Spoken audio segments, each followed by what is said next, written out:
she's had to put up with people telling her that this boy didn't exist. Even her husband has questioned her sanity at times about this obsession with this boy. But then he turns up really unexpectedly at her grandmother's funeral. But I think my dad turned up today. I examine my glass, rubbing my thumb along a finely etched groove. Your dad? But I know, I can't quite take it in. You've always said you didn't have one. Subject closed. I thought he was dead. He arrived during the service out of the blue, but June's husband sent him away. How could I begin to articulate the empty space in my life, the sense of rejection I pushed down, stamped on whenever it began to rise, even as my childhood. The book's actually dedicated to Mum, and I just hope she would be proud. Interestingly, she really disliked my opening paragraph chapter to this book and described Monica as a drunk sad sack, and that you could not start a book with Monica as a drunk sad sack. Life flows like an endless ocean of stories.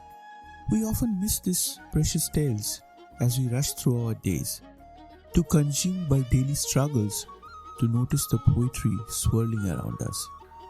Yet within these stories lie the keys to our past, sparks for our creativity, and fresh wings to fill our sails.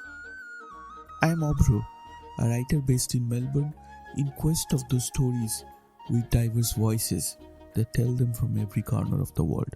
Welcome to Stories and Stanza.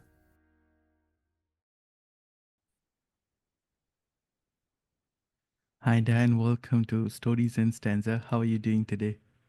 I'm very well, Abhra, very well. Thank you so much for inviting me back. I am looking forward to talking to you again on Stories and Stanza. And for our listeners, I wanted to say that we recorded an episode a couple of months ago, which was about Diane's first book, The Photograph. And today we will be talking more about her second book.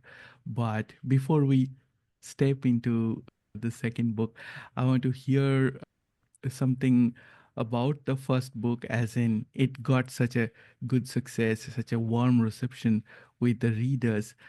Can you share what are the best things that you've heard about the book, how it was received, how you feel about the success of the first book? Yes, thank you. It's lovely to just reflect on what's happened in the last few months, really. So the book was a mix of timelines, some of it historical around the evacuation of children during World War II. There was a sort of a middle timeline where my main character was searching for a missing brother, and then a much more up-to-date timeline where the daughter helps her with that quest. And it's been really well received. I think people enjoyed those elements to it. The historical element, the very up-to-date timeline actually involved a family struggling with the COVID lockdowns. And they liked the characters. They loved Carol, and I'm so thrilled because Carol was the main character of the whole story, looking for this brother that she always believed she once had and has been missing for all those years.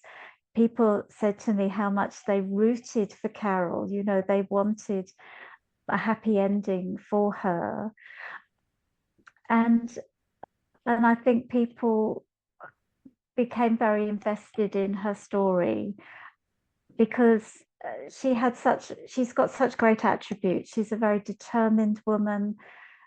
She's had to put up with people telling her that this boy didn't exist. Even her husband has questioned her sanity at times about this obsession with this boy.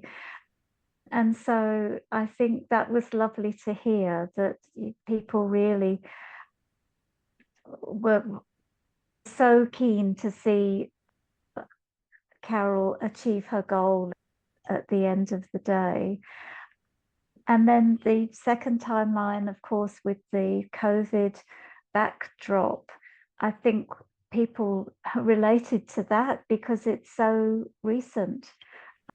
And I tried to make it as sort of general as possible, that people would recognize certain aspects to it.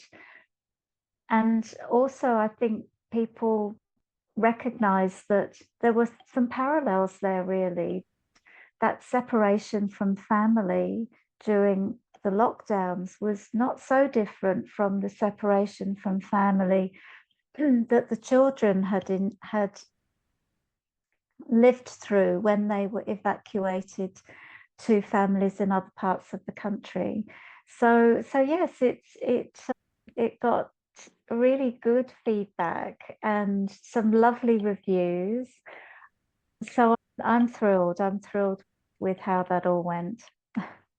I'm so happy to hear that, and especially because we talked about the book in this podcast, and I like to take that opportunity once again to tell our listeners today that if you haven't checked out the first book, we will put both the book links in the episode description. So feel free to take a look at the summary, and we will also link the previous episode if anyone wants to listen to that interview and then go from there. That would be great.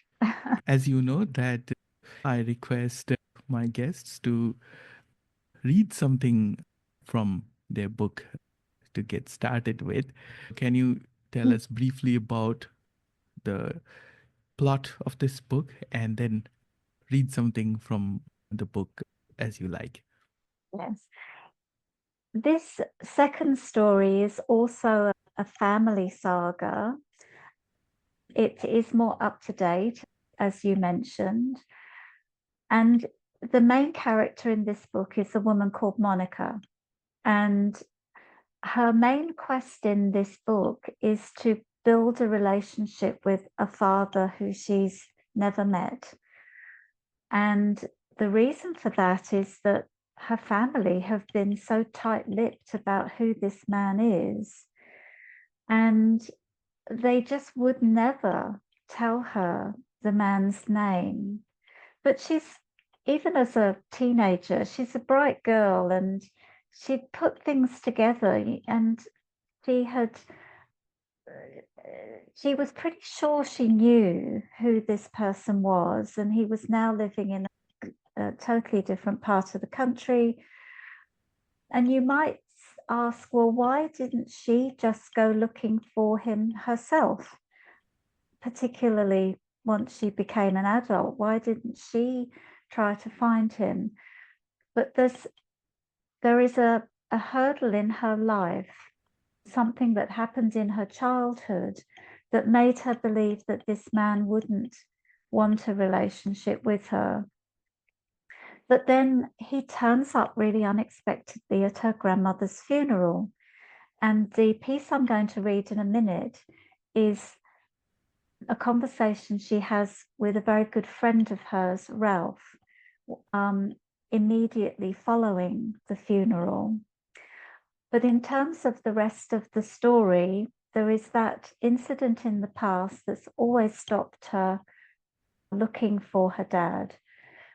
But then, even then, as the story progresses and her courage builds, other hurdles are thrown in her way.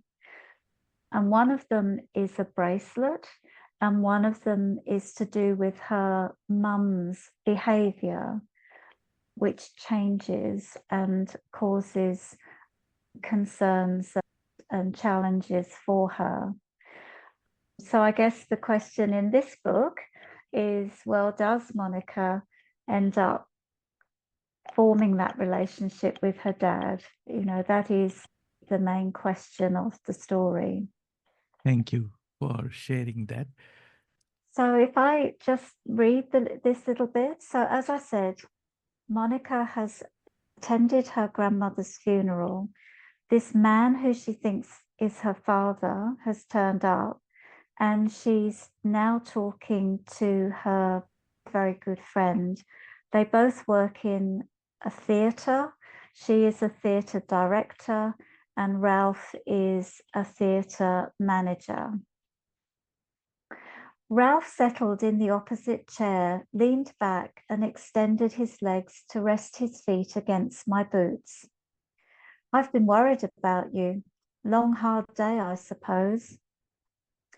Honestly, I don't know where to start.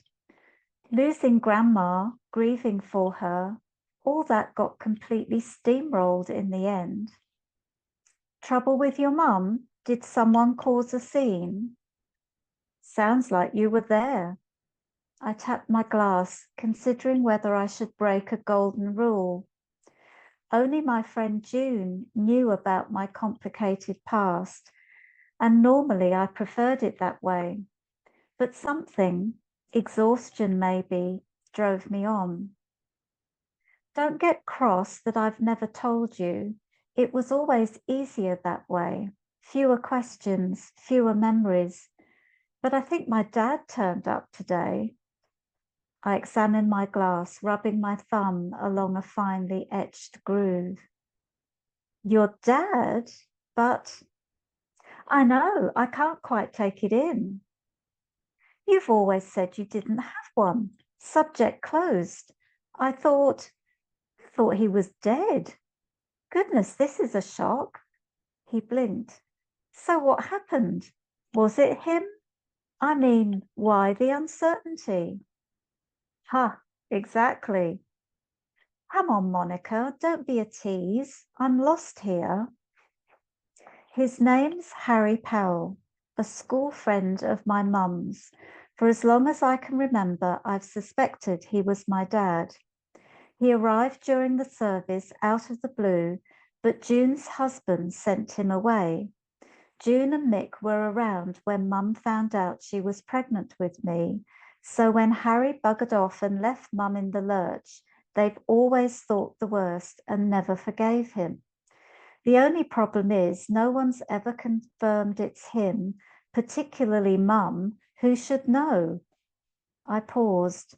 Now do you see why I've stuck to the simple version? I looked up to see Ralph staring. And please, for God's sake, don't tell Helena. She'll turn it into some kind of Dickensian sob fest. Goes without saying. She phoned while you were on your way, wanting to come over, but I put her off. I didn't think you'd want her sparkling repartee tonight. He took a long slug of tawny liquid. I have to say, it's a lot to take in, a lot you've never told me. Sorry. So it still might not be him, and your mum's never said? Why all the secrecy? Don't you have the right to know? Apparently not. Besides, bad things always happened when I asked. A purple dress flashed through my mind, the woman who looked like Verity. Like? I debated swiftly, then told the easier story. Rows with Mum, Grandma's accident with a cup of hot tea. Besides, if it's him, he lives up north and has his own family now. How do you feel about that? I pressed my lips together to hold in the sorrow. How could I begin to articulate the empty space in my life, the sense of rejection I pushed down, stamped on whenever it began to rise, even as my childish fantasy endured. I still dreamed of that first meeting, my body tingling with anticipation and hope. In the moment, it was breathtaking, exuberant, yet I hated myself for craving those moments of acceptance, each time promising I wouldn't summon them again. Today's strange events might have prompted a shift in my perceptions, but until now, the hole in my heart had refused to heal. You think about him all the time, don't you? I fought back tears. Thank you for sharing that. The quest and the building of tension is an important part of the storyline. And I'm sure that this gives the readers a promise to find out what happens in the book. And this book is called The Bracelet. So, do you want to talk about its significance in the storyline?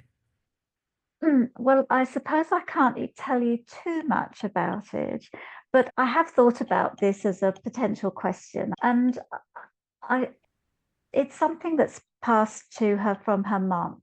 And I think that anything like that's inherited in families, it will always have a story of some sort. And sometimes those stories are just really lovely stories, that it was a wedding present or it was given by someone special, or but sometimes things get passed down that have a real mystery about them. And I guess I can say that is the case in this story. There is a definite mystery about this bracelet. It's given to Monica when her mum forgets her birthday. And she says that she's bought her something else, but she can't find it. And so she gives her this bracelet as an alternative, I suppose. And yes, so Monica, and it's in trying to unravel the secrets of the bracelet that more and more hurdles get in the way of this quest that Monica has to reconnect with her father. Very interesting. Yes, there will always be such tokens in the family which will Yes. be a source of storyline and discussion. I can totally relate to that. And, in the first book, you mentioned that it took a lot of preparation, understanding history, and talking to people, and all of that. And, in this story also, there is a quest and search and mystery. So, for our listeners, do you want to share anything that was particularly challenging or interesting in preparation of the second book? Well, there is a challenging storyline to this, and you've already mentioned dementia. And interestingly, this book wasn't written after the photograph, it was actually written before. But in the end, it was the photograph that drew the eye of a publisher first. And now they are publishing this book second. And I wrote it, the original draft, many years ago. It's been changed and developed and significantly improved over time with the help of, a professional editor. But it was really a very personal story at the beginning, involving what happened to my mother, who developed dementia. So you could say that there was a catharsis to this novel. And the reason why I wrote it so early in my writing career, because it was still something that I thought about a lot, and it was a difficult time for me and the rest of the family. And that's why I chose it as a theme in this novel. And as I began writing, I showed it to people. Obviously, a good thing to do, having your book critiqued by others. It's all part of that editing process. And a lot of people were really moved by it, and often people who had friends or family members themselves with dementia. And their comments were very supportive of writing about it and very complimentary in terms of how authentic it sounded. And of course, it should be, because a lot of the stories that I include are drawn directly from my experience of Mum. The character of Celia isn't Mum. She really isn't. Mum wasn't like Celia, but the way the dementia impacts Celia and the things that happened to her, I did draw from that period. So I've had to talk to my family about this, obviously, and find out what they think about this. And fortunately, they were of the same view, that it was an important topic to write about, that if it helped other families, then that was a good thing. So the book's actually dedicated to Mum, and I just hope she would be proud.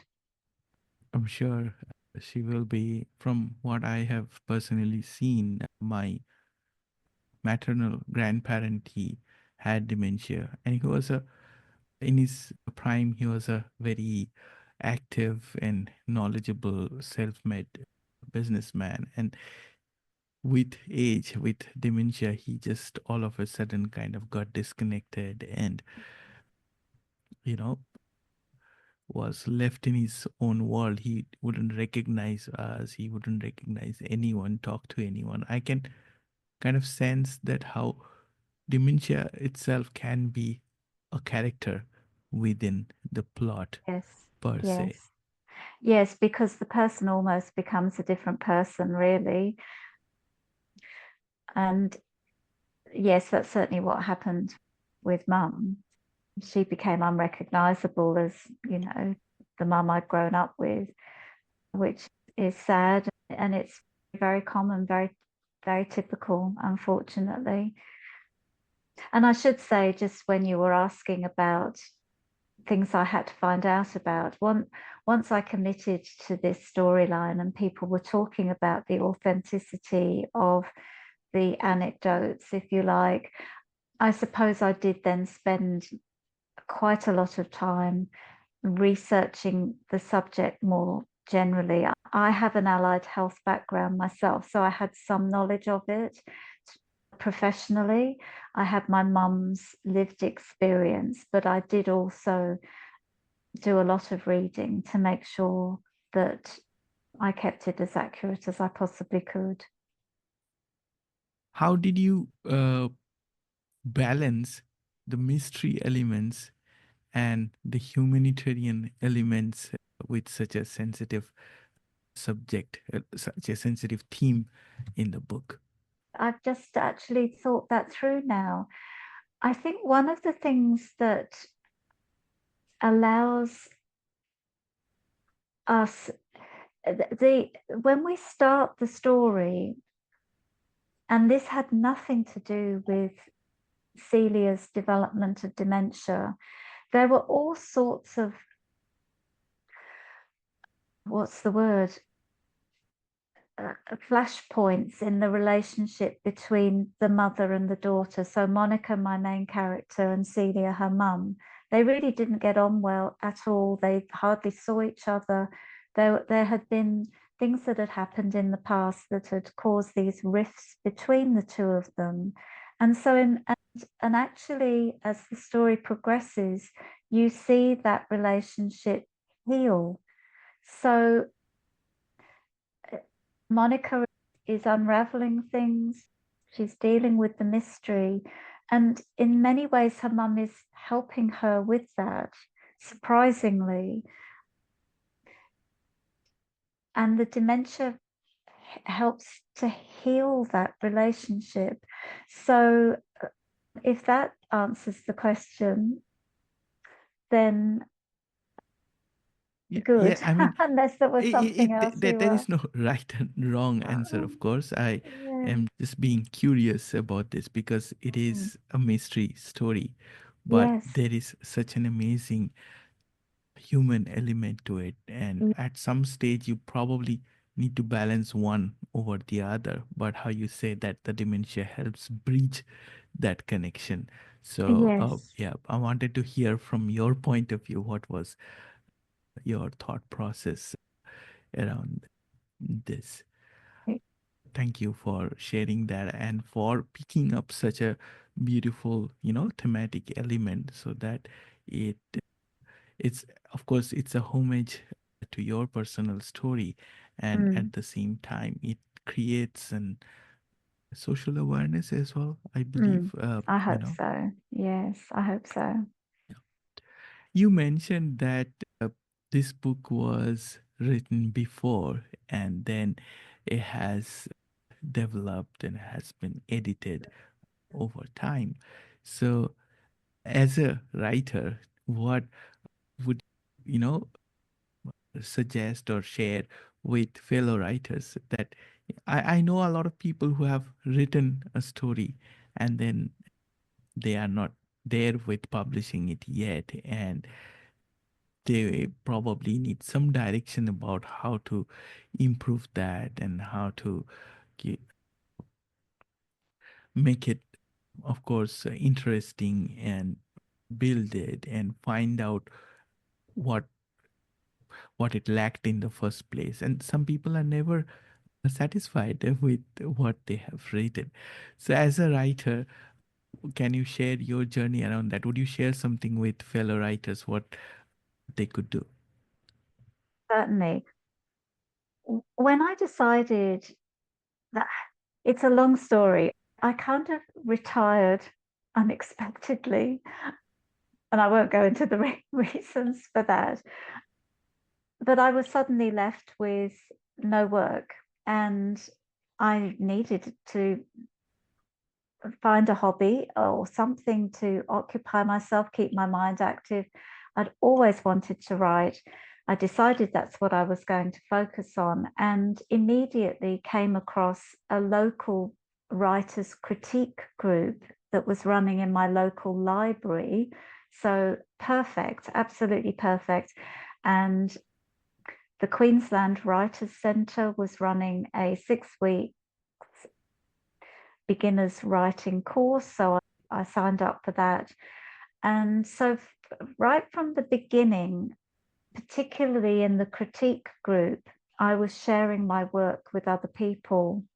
And so I almost didn't ever learn or allow myself to feel too nervous about doing that, because it was part of my writing journey from the very beginning. I've I've always shared my work with others, and getting other people's perspective is just so important. You get too close to your work. I'm sure other authors have talked about this, that it's just too difficult to step back and see it from a fresh reader's perspective. The other thing that happened for me, so there was the writers' critique group. I had this book and another book looked at by a manuscript, uh, getting a manuscript assessment done. And that's a very broad overview of a book, which is extremely helpful, but it still doesn't give you someone going through things at a sort of a more micro level. And then one of those assessors, I then had some mentoring work with. And interestingly, she really disliked my opening paragraph chapter to this book, and described Monica as a drunk sad sack, and that you could not start a book with Monica as a drunk sad sack.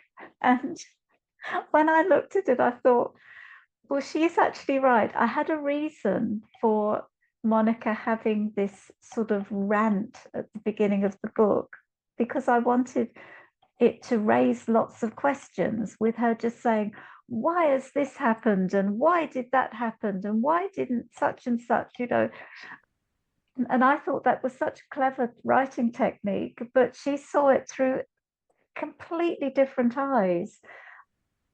And then, of course, I was picked up by an agent and had the benefit of an editor to work with me.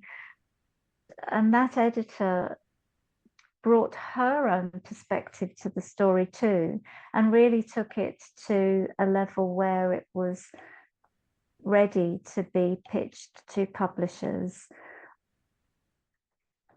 So yes, lots of different people offering different perspectives. Some of them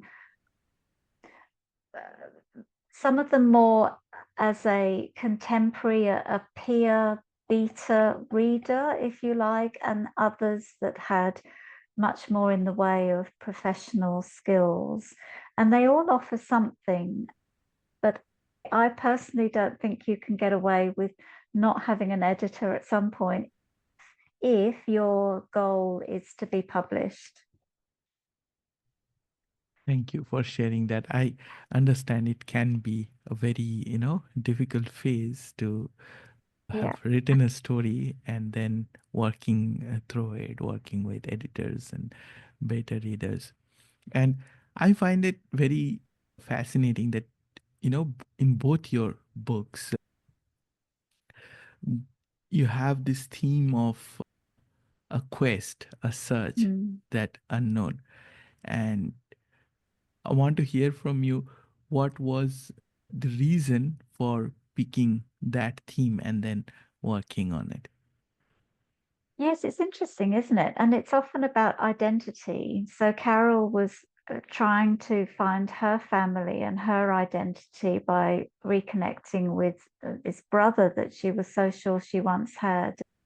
And of course, Monica is doing something similar, trying to connect to a father and, potentially other members of the family, half sisters, brothers, that sort of thing. And I don't have anything in my personal life that might encourage that. I'm not adopted or have lost family members. I grew up in a very sort of traditional nuclear family with a mum and a dad and two sisters. But I think there's just something, I think my writing will always have a very emotional element to it. And so the idea of family members not being around or being missing, or there being a mystery around family members, I suppose I'm very interested in the effects that has on an individual, and those missing spaces in their life. How does someone live with a mystery around a brother that they always believed they had? Or how does someone deal with being sure they know who their father is, but for various reasons never being able to reconnect with him? I think there's so much there that you can sort of mine in terms of emotions and relationships, the effect that might have on someone's relationships with other people, for example, the knock-on effects of that for them and their life. So yes, it's not particularly unusual either. I suppose it's just the way you write your story about those themes. Thank you. And I'm assuming the second book is from the same publisher. Yes, that's right. Do you want to share anything about the publishing experience in particular in relation to the second book? Well, I suppose it's been a little bit easier because I know the process this time. And so far so good. It's all going quite smoothly. I also had the opportunity, as I did last time, to choose my own cover designer, and they've done an absolutely fabulous job.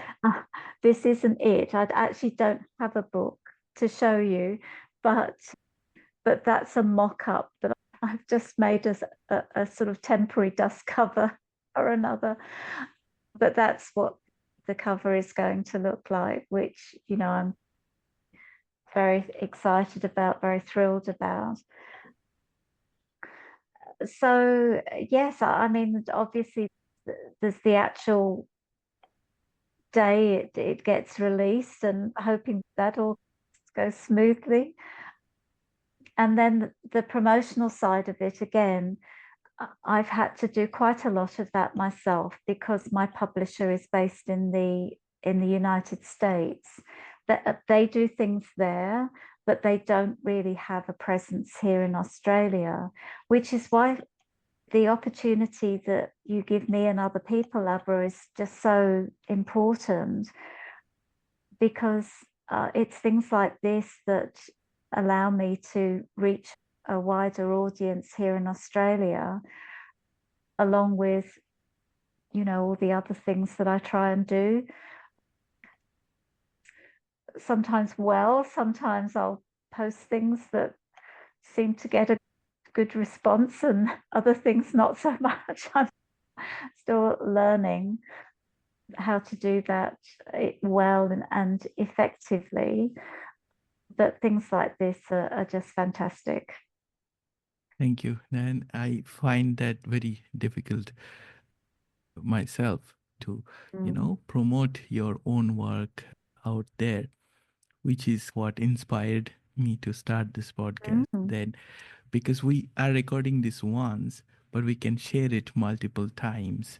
Exactly. And what I have started doing now in more recent times is that create a short episode which is maybe 3 to 4 minutes and put that in social media directly, so that anyone who is interested, they can listen to that segment, and if they're interested, they get to the main episode. Yes, I think that's a brilliant idea. Thank you.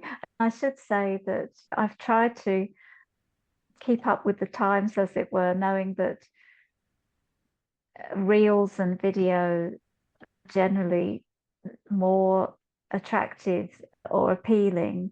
So I actually have a YouTube channel now, and I've made a couple of book trailers, one each for the photograph and the bracelet. And of course, they are very short, they're only 30 seconds or something. But again, just a teaser to attract people's attention to finding out more about the book, I guess. Do you want to share anything about your next steps as a writer? What are you looking forward to? I know there's a lot of work for sharing this book and promoting the book. In future, have you started thinking about what to do next? A little bit. I don't have another completed manuscript. Oh no, no, that's not actually true. I do have a crime novel, which is a completely different genre. I still really love the characters and the story, but it wasn't well written. And if I were to resurrect that, it would take a lot of work, I think. And I suppose the question is, well, do I do that, or do I start on something new? I've had a few ideas that have grabbed me for a day or so, and I've, juggled ideas in my head, because they're often they wouldn't make a whole novel. It's just a kernel of an idea. And so I've tried to see whether there are some other routes and paths to make it more interesting. And at this stage, I haven't got anything that would be enough to sustain a full-length novel. But then I haven't really spent a lot of time thinking about it either. And as you say, with the promotional work that will follow the release of the bracelet, I may not have time for another few months either. So I'm not really sure. At this stage, I want to just focus on that. I want to get the book out there, give it, 6 months at least of some solid attention and support, and then maybe go back and have a look at that crime novel again, or maybe sit down with a big sheet of paper and start to see, because I am a plotter. I don't ever imagine myself starting a book without any idea of where the story is going. I know a lot of people do, but that's not my personality type. So I would need to have a plan, I think, something to work from before I committed to starting something new. I think we have covered everything that we wanted to in this episode. But before closing, do you want to say anything else to our listeners? Well, only that I appreciate anyone that's taking the time to listen and watch this. If people are interested in either of my books, then they are available as digital books on various online bookstore platforms. But if people want a paperback version, then they would need to order that through Amazon. And yes, and thank you to people who have already read the photograph. And if that encourages them to pick up this new book, that would be fantastic. And I hope you enjoy the bracelet as much. And thank you to you too, Abhra. As I've said, these opportunities are gold dust for us as authors. And I really appreciate the chance to talk to people about the books I've written. Thank you. Thank you for taking the time to talk to Stories and Stanza again. Thank you.